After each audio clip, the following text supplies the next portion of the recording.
History is a set of lies agreed upon. You work hard, you follow the rules, you wait your turn, and yet you lose. Why? Because you believe the world is a meritocracy. It is not. It is a jungle. The rules were written by the winners to keep you from taking their spot. To win in the modern world, you must stop playing fair. You must learn asymmetric warfare. Today, Niccolò Machiavelli teaches you how to break the rules, seize advantage, and win at any cost. Marcus Aurelius teaches you how to build a victory so solid that no dirty trick can touch it. Quick check. If you are tired of being a good loser and want to be a ruthless winner, subscribe now.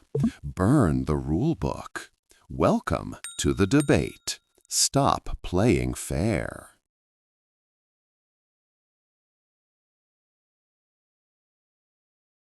Marcus, look at the student. He is frustrated. He is exhausted. Why?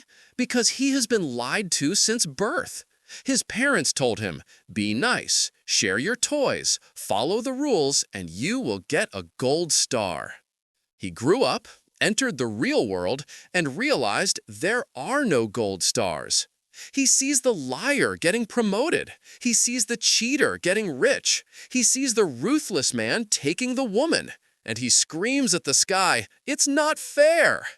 I am here to tell you the brutal truth. Fairness is a fairy tale invented by the weak to restrain the strong.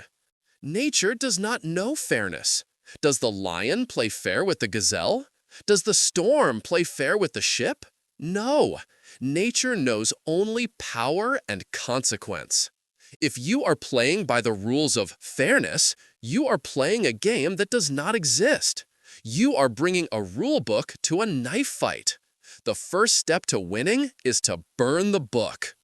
You speak with the bitterness of a man who has been exiled, Niccolò. But your diagnosis of the world is correct. The world is not fair. It is indifferent. However, the student's suffering does not come from the world's unfairness. It comes from his expectation of fairness. To expect a bad man not to harm you because you are a good man is like expecting a bull not to charge you because you are a vegetarian. It is foolishness. The Stoic looks at the cheater prospering and is not surprised. That is the fruit of his character, I say. The problem is that the nice guy believes the universe owes him a debt.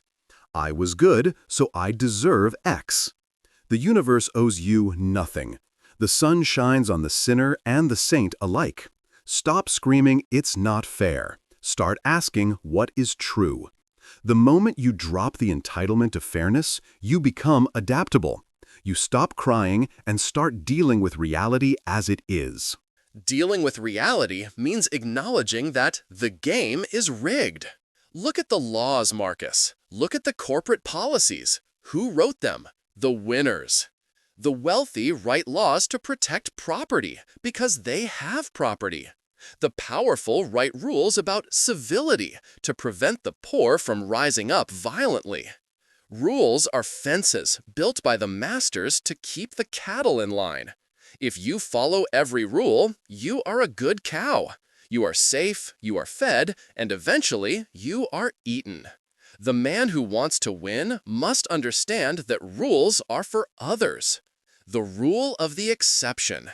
History honors the usurper who seized the crown, not the loyal servant who waited for it. If Caesar had followed the law, he would have stayed in Gaul. He crossed the Rubicon. He broke the ultimate law. And now we call him emperor. If you want to rise, you must find the gray areas where the rules bow to necessity. Caesar crossed the Rubicon and brought ruin to the Republic. He bought glory with the blood of Rome. Was it worth it? You say rules are for cattle. I say rules are the geometry of civilization. Without them, we are just beasts in a pit tearing each other's throats out. But I agree on one point. Blind obedience is slavery. To follow a rule just because they told you to is the mark of a thoughtless mind. The Stoic obeys the law of reason, not necessarily the law of the land. If a law is unjust, if a corporate policy is stupid, I do not respect it in my heart. But I calculate the cost of breaking it. You break rules for gain. I break rules only if they violate my conscience. But do not fool the student, Niccolò. The rule of the exception is dangerous. If you believe you are special, that the laws of cause and effect do not apply to you, that is hubris, and the gods love to punish hubris. The gods are sleeping, Marcus, or they are watching the show and laughing. Let us talk about meritocracy, the biggest lie of all. The student believes, if I am the best, I will win. Wrong. In a fair world, the best singer would be the most famous. The best engineer would be the CEO. In our world, the most famous is the one who captures attention. The CEO is the one who plays politics. Competence is not enough. You need leverage. You can be the smartest man in the room, but if you are sitting in the corner being fair, the loud idiot will take your credit. To win, you must stop waiting to be discovered. You must force your value down their throats. Sometimes that means taking credit for a collaborative effort. Sometimes that means exaggerating your contribution. Sometimes that means stepping on a rival who is hesitating. Is it fair? No. Is it effective? Yes. Do you want to be a righteous failure or a compromised winner? A compromised winner is a loser in the only game that matters, the game of self-respect. You are right that meritocracy is often a myth. The world is noisy and shallow. But if you take credit for work you did not do, you are building your house on sand. You create imposter syndrome. Deep down, you know you are a fraud. You live in terror of being exposed. That anxiety eats you alive. My strategy is undeniable excellence. Yes, the loud idiot might get the promotion today, but the loud idiot will crash the company tomorrow. If you are truly undeniably excellent, if your skill is so high it cannot be ignored, you don't need to cheat.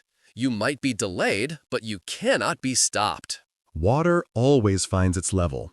Talent always rises, eventually. You are teaching them to play the short game of appearances. I am teaching them the long game of substance. Eventually, in the long run, in the afterlife. Marcus, rent is due on the 1st of the month. The student does not have time for eventually. He needs to win now. And to win now, he must understand the zero-sum game. The pie is not infinite. If your enemy gets the position, you don't. If he gets the contract, you starve. Fairness dictates that you should share. Survival dictates that you should take. Look at the Good Samaritan. He helps the wounded man. That is noble. But if the Samaritan was starving and the wounded man had a loaf of bread, would he still be good? Morality is a luxury of the well-fed. When resources are scarce, fairness evaporates. I teach the student to act as if he is always in a state of scarcity. Grab the opportunity before someone else does. Do not apologize for your hunger. This mindset of scarcity creates the very hell you fear. If you believe there is not enough, you become a hoarder, a miser. You view every human being as a competitor for a scrap of bread. You live in a state of contraction, and a contracted man cannot create. He can only steal. The abundance of the mind. True power is the ability to generate value, not just seize it. If I miss a promotion, I do not despair. I create a new opportunity. If I lose a contract, I build a better business. I am not dependent on the pie being shared. I am the baker. You want to fight for scraps in the mud. I want to build a bakery. The man who refuses to play fair because he is hungry is just admitting he doesn't know how to feed himself. You are a baker because you inherited the imperial ovens.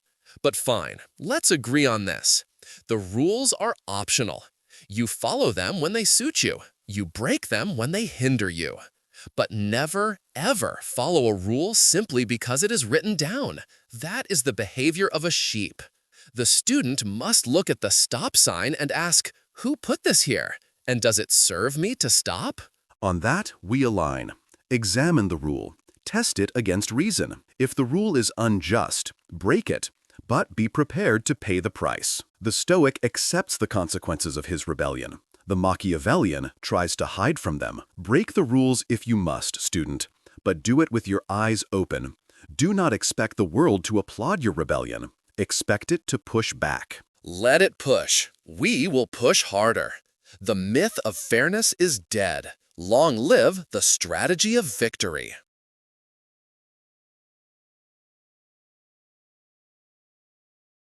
Marcus, the student, is now awake. He knows the world is not fair. Now he asks, how do I win? The answer is the second law of power. Never fight a fair fight.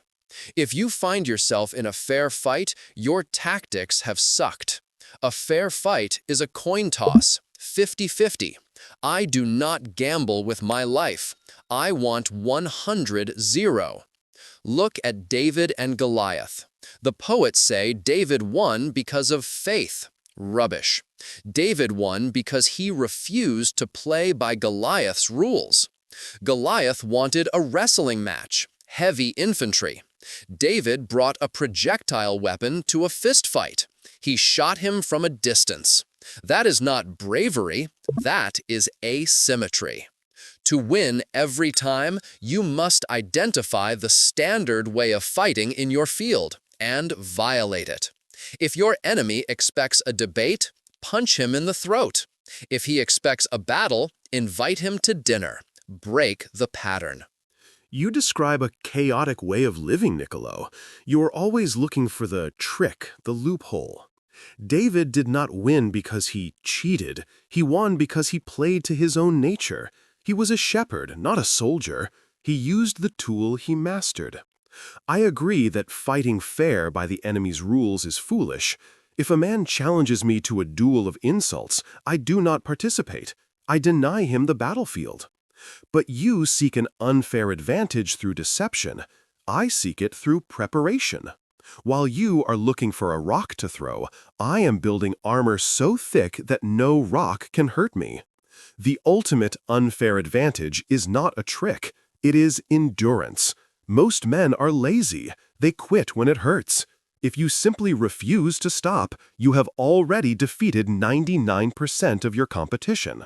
Endurance is slow. Speed is lethal. Let us teach them the blitzkrieg. In the modern world, he who moves first eats first. Most people are getting ready to get ready. They are paralyzed by analysis. The dangerous man strikes before he is ready. While your competitor is still writing his business plan, you have already sold the product. While your enemy is drafting his insult, you have already destroyed his reputation. Speed creates shock. When you move faster than they can process, their OODA loop, observe, orient, decide, act, breaks. They panic. And in their panic, they make mistakes. Do not give them time to think. Overwhelm them. Be aggressive. Aggression covers up a lack of skill. Aggression also blinds you to cliffs. The man running at full speed cannot turn. You prize speed. I prize rhythm. Nature does not hurry, yet everything is accomplished. If you rush, you make mistakes. If you make mistakes, you have to do it again. That is slow. Slow is smooth. Smooth is fast. The unfair advantage is precision. While you are running around causing chaos, I take one step, but it is the perfect step. It lands exactly where it needs to. The sniper uses one bullet. The panicked man uses a machine gun and hits nothing. Be the sniper. Let the world rush. You wait. Waiting is for those who have time. The hungry do not wait. But let us discuss the greatest lever of all, information asymmetry. This is how you cheat legally. You know something they do not. Before you enter a negotiation, before you go on a date, before you enter a meeting, Stalk them. Research their history. Find their weaknesses. Know what they want before they tell you. When you sit down, you are holding all the cards. They think it's a casual conversation. You know it's a checkmate. Knowledge is not just power, it is ammunition. If you know your boss is afraid of losing his department, you don't ask for a raise. You offer to save his department. You align your greed with his fear. Never go into a room blind. If you do not have inside information, do not enter. On this, the fox has a point. Ignorance is not a virtue. It is a liability. But there is a deeper knowledge than stalking your enemy. It is self-knowledge. Most men lose not because the enemy knew their secrets, but because they did not know themselves. They get angry and lose control. They get greedy and overextend. They get fearful and freeze. The ultimate asymmetry is this: I know my own mind, and you do not know yours. You can research me all you want, Niccolò. You can find my history, but you cannot predict my reaction if I have mastered my impulses. If you try to bait me with greed and I have conquered greed, your information is useless. You are playing a game of manipulation. I am playing a game of sovereignty. A sovereign mind cannot be hacked. Every mind can be hacked, Marcus. You just need the right code. And sometimes the code is the Trojan horse. If the enemy's walls are too high, like your sovereignty, do not attack the wall. Enter as a friend. Be charming, be helpful, be submissive. The best way to protect yourself is to be as fluid and formless as water. Never bet on stability or lasting order. Disarm them with a smile. Give them a gift. Let them think you are on their side. Once you are inside the gates, once they trust you, then you can dismantle them from the inside. Betrayal only works if there is trust first. Build the trust to execute the betrayal. Is it fair? No. Does it work? Ask the Greeks at Troy. It works if you want to be remembered as a snake. You infiltrate to destroy. I infiltrate to learn. But I will not use the Trojan horse. I will use the open door. I have nothing to hide. My advantage is that I do not need to defend a lie. When you lie, you have to build a fortress to protect that lie. You are trapped guarding it. I am transparent. I say what I mean. Do you know how disarming honesty is in a world of liars? When everyone is wearing a mask, the man with his own face is the most terrifying thing in the room. They don't know how to handle him. They look for the angle, but there is no angle. My unfair advantage is that I am real, and reality always defeats illusion eventually. Reality gets crucified, Marcus. Illusion gets elected. Let's talk about the alliance. The fair player thinks he must do it all alone. I must prove my merit. The winner knows that 1 + 1 = 10. Form alliances with people stronger than you. Ride their coattails. Use their resources. If you cannot defeat the enemy, befriend the enemy's enemy. The law of borrowed power. You don't need to be the lion. You just need to be the lion's friend. Use other people's money, other people's time, other people's energy. It is not about what you can do. It is about what you can control. Dependency. Again. You borrow power because you cannot generate it. If you rely on the lion, you are just a pet, and pets get eaten when the food runs out. The law of self-reliance. Build your own strength. It takes longer, it is harder, but it is yours. If I build a house with my own hands, no one can kick me out. If I live in your house, I am a slave to your mood. The student must choose. Do you want the fast, borrowed power of the parasite, or the slow, burning power of the sun? One can be taken away. The other is intrinsic. Intrinsic power dies with you. Borrowed power build empires. But there is one final asymmetric attack, the rules of engagement. If you are losing the game, flip the board. If you are in an argument you cannot win with logic, switch to emotion. If you are losing a physical fight, use a weapon. If you are losing in business, change the law. Never accept the conditions of defeat. If the rules say you lose, the rules are wrong. Change the game until you can win it. To flip the board is the act of a child who cannot handle losing. There is dignity in defeat, Niccolò. If I lose fairly, I learn. I study my failure. I improve. If I flip the board, I learn nothing. I just learn that I am a sore loser. You rob yourself of the lesson. The ultimate cheat code is not changing the game. It is loving the struggle. If I love the pain of growth more than you love the pleasure of winning, I will eventually surpass you. Because you will stop when it gets hard. I will just be getting started. You love the struggle. I love the trophy. And while you are struggling, I will be polishing my gold. Stop playing fair, student. The scoreboard does not ask how. It only asks how many. The score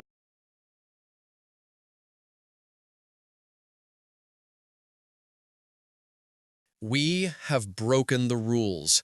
We have used asymmetry. We have won. Now, the moral man will ask, but at what cost? He worries about his conscience. He worries about his soul.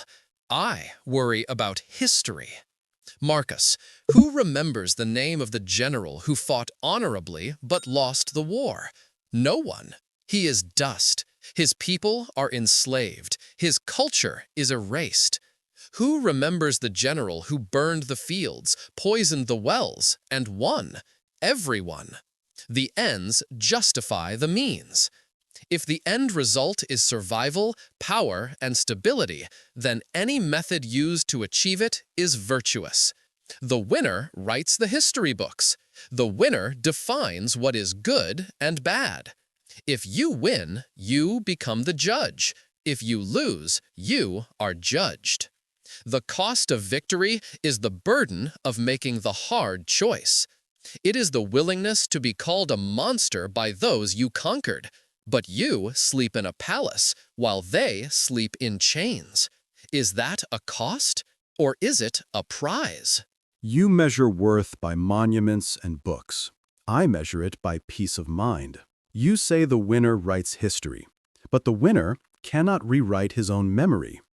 If you win by poisoning the well, you must live with the knowledge that you are a poisoner. You must look in the mirror and see a man who could not win on his own merit. This creates a deep, rotting insecurity. The imposter syndrome never leaves you. You know deep down that you are not the better man. You just had the dirtier trick. A victory without honor is a hollow cup. You drink from it, but it does not quench your thirst. It only makes you thirstier for more validation, to prove to yourself that you are not a fraud. Worthiness is the goal, not winning. I would rather be the defeated general who fought with courage and dignity than the victor who won through cowardice. Because the defeated man sleeps soundly. He knows he gave his best. The victor sleeps with one eye open, fearing the next cheater who will come for his crown. Sleep is for the dead. We are here to live. You talk of imposter syndrome. I call it adaptation. The lion does not feel like an imposter when he eats the gazelle. He feels fed. The student must understand that morality is a weapon. The weak use morality to shame the strong. You shouldn't do that. It's not nice. They are trying to disarm you with words because they cannot stop you with force. Do not let them guilt-trip you. When you stop playing fair, you will be attacked. They will call you ruthless, cold, manipulative. Accept the shadow. Say, yes, do not defend yourself. Yes, I am ruthless about my goals. Yes, I am cold to those who waste my time. When you own your dark side, it cannot be used against you. You become whole. The nice guy represses his shadow. He pretends he is harmless. And because he represses it, he becomes bitter and passive-aggressive. Be the monster who chooses to be civilized, not the sheep who has no choice. On this, we touch the same truth from different sides. Yes, you must integrate the shadow. You must be capable of violence to be peaceful. But there is a difference between capability and action. I am capable of burning the city. I choose not to. That is virtue. You are capable of burning the city, and you strike the match the moment it benefits you. That is vice. The cost of your path, Niccolò, is isolation. When you view everyone as a tool or a threat, you lose the ability to connect. You can have subordinates, you can have fans, you can have allies of convenience, but you can never have a friend, because friendship requires vulnerability. It requires dropping the guard. And you cannot drop your guard because you know how the game is played. You know that if you would betray them, they might betray you. You live in a prison of your own making. A golden cage, perhaps, but a cage nonetheless. Is the crown worth the solitude? Solitude is the price of greatness. The eagle flies alone. The sheep flock together. Friends are liabilities. Friends betray you because they envy you. Friends expect favors. I prefer transaction. I give you gold, you give me loyalty. It is clean, it is honest. But let us talk about legacy. You want to be remembered as good. I want to be remembered as effective. If you build a hospital with stolen money, the patients are still healed. If you build an empire on bones, the citizens still have order. The result outlives the method. The student must decide. Do you want to feel warm and fuzzy inside, or do you want to change the world? You cannot make an omelet without breaking eggs. You cannot build a statue without chipping the stone. Stop crying over the chips. Look at the statue. And if the statue is ugly, if the statue is a monument to cruelty, you say the result outlives the method. I say the method is the result. Who you become in the process of achieving the goal is more important than the goal itself. If you become a liar to get rich, you are a rich liar. You are still poor in spirit. Eudaimonia, the flourishing of the soul. This is the only true success.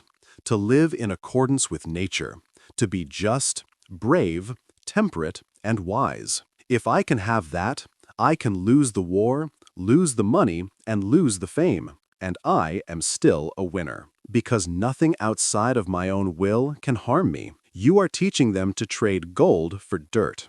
You trade your character, gold, for external success, dirt. Character doesn't pay the rent, Marcus. You speak from the privilege of an emperor. The student is fighting for his life.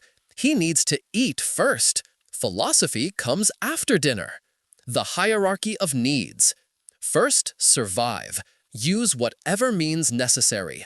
Lie, cheat, steal, get safe. Second, thrive. Build power. Accumulate resources.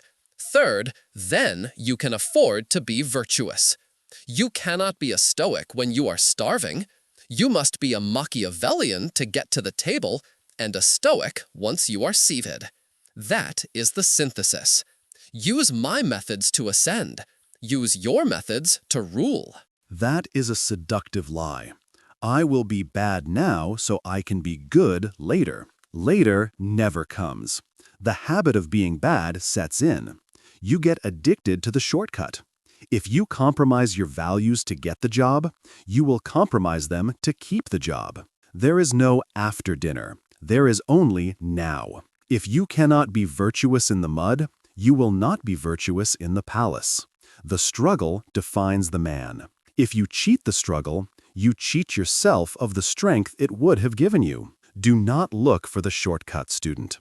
The shortcut is a trap. The obstacle is the way. The unfairness, the difficulty, the pain, these are not things to be avoided. They are the fire that tempers the steel. Embrace the fair fight, not because it is easy, but because it makes you worthy of the victory. Worthy, but dead. I choose life. I choose victory. I choose to rewrite the rules. Let the historians debate my morality. I will be too busy ruling the world to hear them. Rule the world if you must.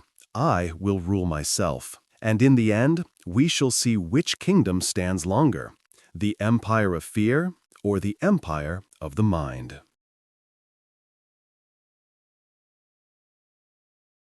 The game is over. The board is cleared. You have heard two doctrines on how to win in a world that does not play fair. Machiavelli handed you the dagger.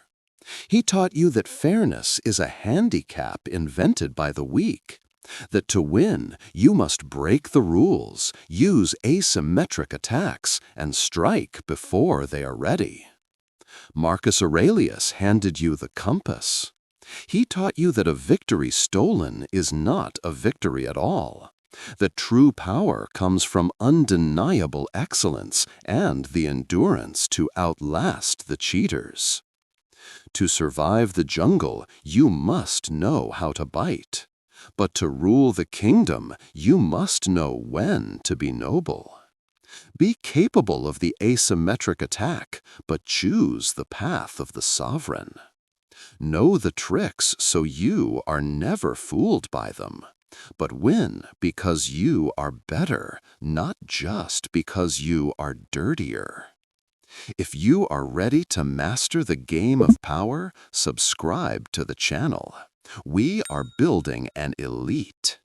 Make your declaration in the comments below. Write, I break the rules if you choose Machiavelli's path of total victory at any cost. Or, I am the rule if you choose Marcus Aurelius's path of undeniable worth. The choice is yours. Dismissed.